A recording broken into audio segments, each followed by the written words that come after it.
आज हम पढ़ने वाले हैं रेस्पिरेटरी सिस्टम के बारे में, ठीक है। तो इसमें हम बहुत सारी चीज़ें देखने वाले हैं। हम वन बाय वन चलेंगे, वे एनाटमी, फिजियो, डिसऑर्डर्स, इन सब के बारे में डिस्कस करते हुए चलेंगे। पहले कुछ टर्मिनोलॉजीज़ हैं, कुछ प्रीवियस ईयर आस्क्ड क्वेश्चंस हैं, उनको डिस्कस करते हैं। फिर फर्दर हम वन बाय वन अच्छे से पढ़ेंगे। तो रेस्पिरेटरी सिस्टम में क्या होता है, गैसेस एक्सचेंज होता है, ठीक है। गैसेस एक्सचेंज होगा, CO2 एक्सक्रीट आउट होगा और ऑक्सीजन इनहेल होता है। यही है हमारा रेस्पिरेटरी सिस्टम। बेसिकली जितने भी काम हो रहा है, जितना भी सब मिल के काम कर रहे हैं, वो कर क्या रहे हैं, CO2 को बाहर निकालने का और ऑक्सीजन को अंदर लेने का काम, ठीक है। ऑक्सीजन ही हमारी सबसे इम्पॉर्टेंट चीज़ है, बट CO2 भी उतनी ही इम्पॉर्टेंट है, क्योंकि क्या करता है, ट्रिगर करता है कि अब क्या करना चाहिए, आपको इनहेल करना चाहिए, है ना। और क्या करना चाहिए, CO2 एक्सक्रीट आउट होना चाहिए। तो most common component of inhaled air क्या है, नाइट्रोजन है। सबसे ज़्यादा आपको एयर में क्या चीज़ देखने को मिलेगी, नाइट्रोजन देखने को मिलता है। ऑक्सीजन बोल से मत कह देना, ठीक है। हमें नीड ऑक्सीजन की है, लेकिन एयर में सबसे ज़्यादा क्या देखने को मिलेगा, नाइट्रोजन देखने को मिलेगा। तो जो इनहेल्ड एयर है, इन्वायरमेंट एयर, ठीक है, उसे इन्वायरमेंट एयर बोलते हैं। और एक्सहेल्ड एयर, ठीक है, उसमें क्या होगा, N2 का जो कंपोजिशन होता है वो होता है 78%, ऑक्सीजन का 21%, अदर 1% एंड कार्बन डाइऑक्साइड होता है 0.04, ठीक है। Most common component of exhaled air, अब नाइट्रोजन इनहेल्ड में भी सबसे ज़्यादा है और एक्सहेल्ड में भी सबसे ज़्यादा है, क्योंकि हमें नाइट्रोजन की ऐसा नीड नहीं है। तो जिस तरीके से वो आ रही है उसी तरीके से वो जा भी रही है, ठीक है। अगर आपसे पूछ लिया जाए व्हाट इज़ FiO2, FiO2 क्या होता है, यानी फ्रैक्शन ऑफ इंस्पायर्ड ऑक्सीजन कितना है, तो वो होता है, नॉर्मल होता है हमारा 21%, ठीक है। Patient having COPD, what is FiO2, अगर पेशेंट को COPD है तो FiO2 कितना होगा, 21% होगा, क्योंकि जो एयर इनहेल्ड हो रही है इन्वायरमेंट में वो कितने परसेंट है, 21% ऑक्सीजन की, ठीक है। अगर पूछे आपसे what is FiO2 deliver to patient during mouth to mouth respiration in CPR, अगर आपसे पूछे कि आप जब CPR दे रहे हो और माउथ टू माउथ उसको रेस्पिरेशन दे रहे हो तो कितना होगा, देन 16% होगा, क्योंकि वो पहले आपने इन्वायरमेंट से ऑक्सीजन ली, आपके लंग्स में गई, उसके बाद आपने वो पेशेंट को दी है ना, ऐसे ही तो करते हो। तो कितना होता है वो, 16% FiO2 होता है। During oxygen therapy FiO2 increases, oxygen therapy के टाइम पे FiO2 इंक्रीज हो जाता है, क्योंकि आप उसमें सिर्फ ऑक्सीजन दे रहे हो। उसके बाद नेज़ल प्रोंग और नेज़ल कैथेटर कितना देते हैं, 1 to 6 लीटर पर मिनट इनका फ्लो रेट होता है। और FiO2 कितना होता है, 24 to 44% होता है। नेक्स्ट अगर हम बात करें, person is on 3 litre oxygen therapy, एक पर्सन है जिसको क्या है, 3 लीटर ऑक्सीजन थेरेपी चल रहा है नेज़ल प्रोंग से। तो व्हाट इज़ हिज FiO2, अब आपको बताना है कि उसका FiO2 क्या होगा, ठीक है। तो 1 लीटर में 4% इंक्रीज होगा FiO2, नॉर्मल कितना होता है, 21% होता है। तो 1 लीटर में कितना हो जाएगा, 24% हो जाएगा, क्योंकि हर लीटर में 4% ही इंक्रीज होता है। उसके बाद आता है हमारा 2 लीटर, 2 लीटर में 28% एंड 3 लीटर में 38% होता है। Next is face mask and venturi mask की अगर बात करें तो फेस मास्क और venturi mask up to 60% FiO2 deliver करते हैं। NRBM that is non rebreather mask 98% FiO2 देता है, और 100% देता है हमारा एम्बू, वेंचुरी और FNHC that is high flow nasal cannula. तो देखो वेंचुरी में भी बहुत सारे कलर कोडिंग्स होती हैं, तो अकॉर्डिंगली उसके ही FiO2 डिसाइड होता है, ठीक है।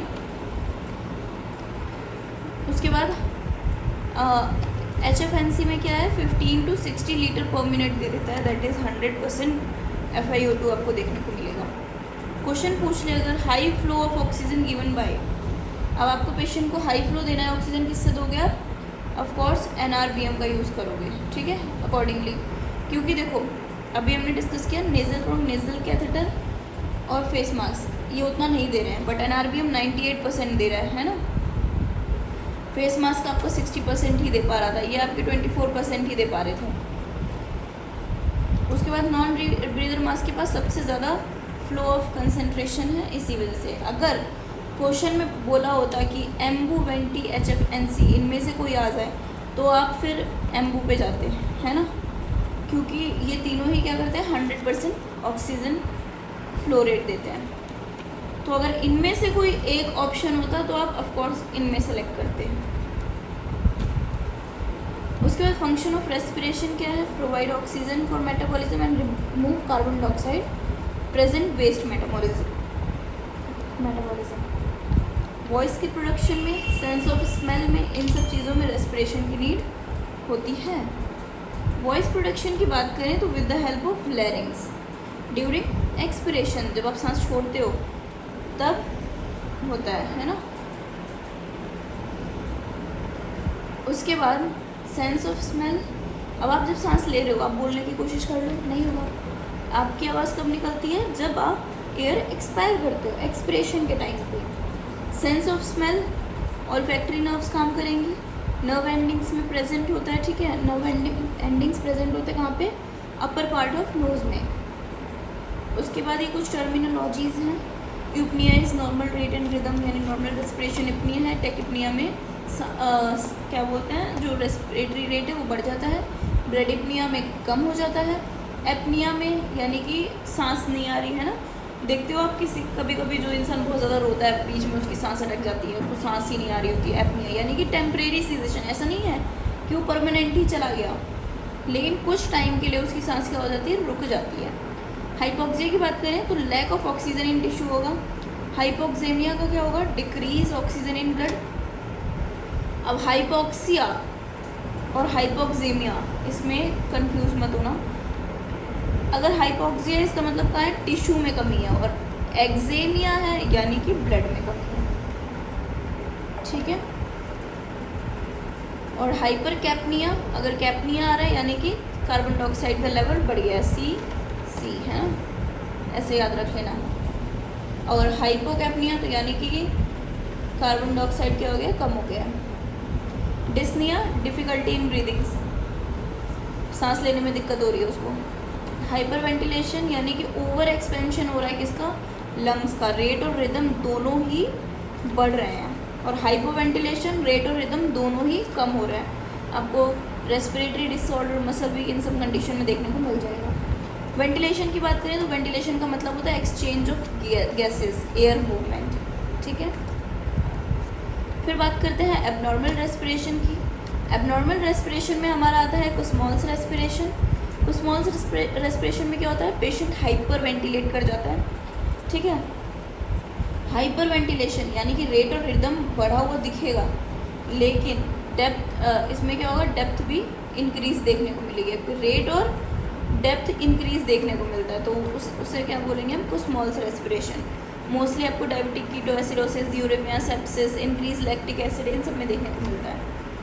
बात करें बायोट और एटैक्सिस रेस्पिरेशन और कैन स्ट्रोक रेस्पिरेशन, इनकी हम दोनों साथ में बात करेंगे, क्योंकि इसमें थोड़ा कन्फ्यूज़न हो जाता है। जो बायोट्स है उसमें क्या होता है, हाइपर एपनिया और एपनिया, देखो क्योंकि दोनों में ही आपको ये देखने को मिलेगा, पर इसमें क्या होता है, सडन हाइपर एपनिया और एपनिया होगा, यानी कि हाइपर एपनिया के बाद अचानक से एपनिया का आ जाना।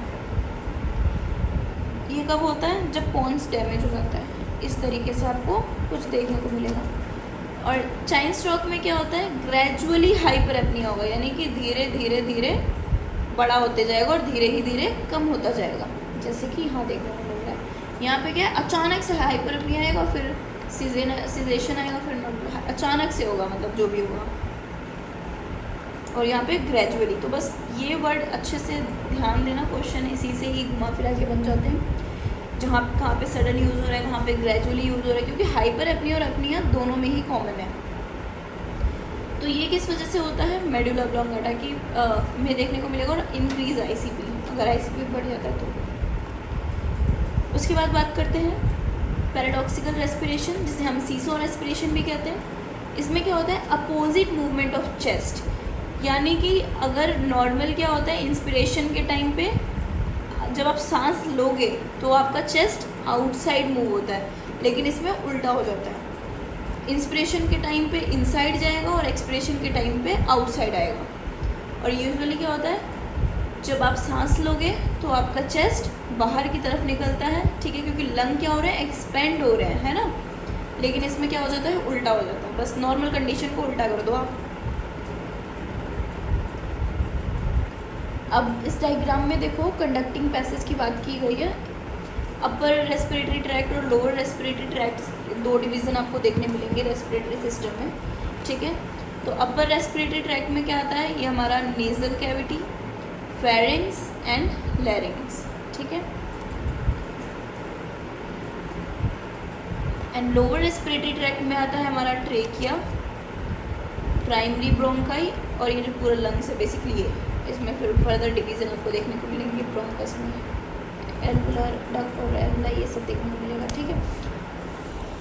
अगर रेस्पिरेटरी अपर रेस्पिरेटरी ट्रैक्ट की बात करें तो इसमें अब हम कंडीशंस के बारे में बात करेंगे। कुछ कॉमन कंडीशंस देखने को मिलती है, बट हम ये नेक्स्ट वीडियो में डिस्कस करेंगे अपर रेस्पिरेटरी ट्रैक्ट, ठीक है, और लोअर रेस्पिरेटरी ट्रैक्ट। अभी हमने यहाँ पे कुछ बेसिक टर्मिनोलॉजीज, रेस्पिरेशन क्या होता है, क्या फंक्शन है, क्या टाइप्स है, ये सब देख लिया हमने।